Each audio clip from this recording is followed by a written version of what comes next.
Rosalinda. Desperado na ako ngayon, tita. Ano na namang nangyari, Fedra? Si Fernando Jose po sinabi niya na mahal na niya raw si Paloma Dorantes. Hindi siya magpapakasal sa akin dahil siya ang mahal niya. Gusto niyang umalis ng bahay at magsolo. Pero napilit ko siyang wag muna. Ibig bang sabihin ito pakakasalan niya ang babaeng yun? Hindi po, tita. Hindi pa naman siya umuoo. At malamang hindi rin siya papayag dahil may relasyon si Paloma sa manager niya. Paano nagawa ni Fernando Jose na... Nawala na siya sa katinuan dahil sa kanya. Pinipilit niya ang sarili niya sa babaeng yon. Malinaw naman na magaling makipaglaro ang babaeng yon sa kung sino-sinong mga lalaki. Alam niyo kung paano gumalaw ang katulad niya. Kailan niyo siya kakausapin, tita? hindi pa siya napadaan dito. Tulungan mo ko, tita. Pakiusap, tulungan mo kung maayos to. Nakausap mo na ba si Paloma? Hindi po.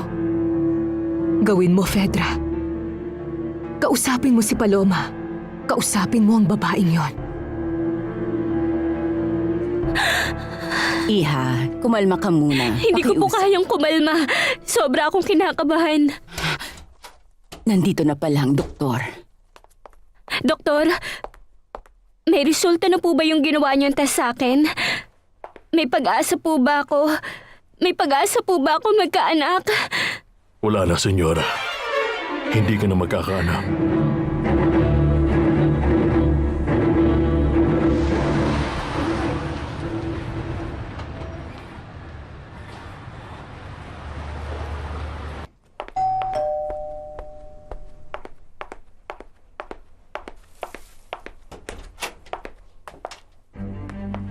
Magandang hapon.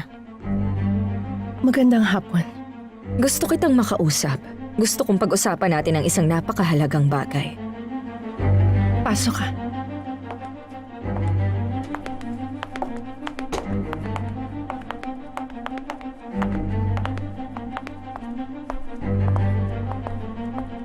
Sige lang, tungkol saan ba yun?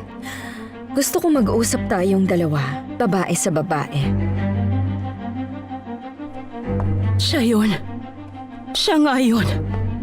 Pagkatapos ng napakaraming taon. Pero paano niya ako nagawang mahanap?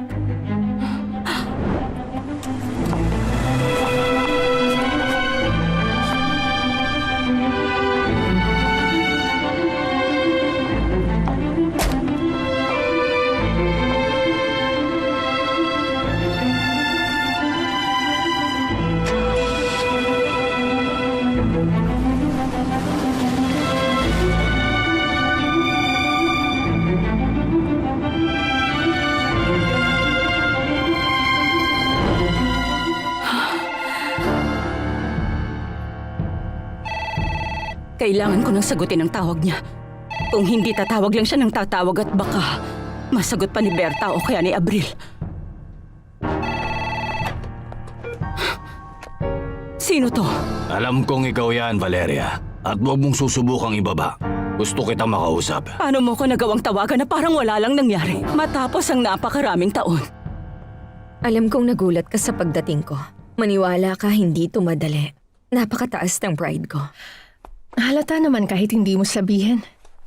Pinag-isipan ko talaga to. Pero sa gantong sitwasyon, ibababa ko ang pride ko. Ibaba ang pride? Oo, tama ka nang narinig. Kasi itong hihingin ko sa'yo, malaking kahihiyan talagang idudulot nito sa akin.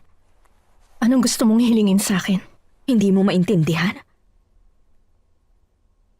Nakikiusap ako. Gusto kong tantanan at layuan mo na si Fernando Jose.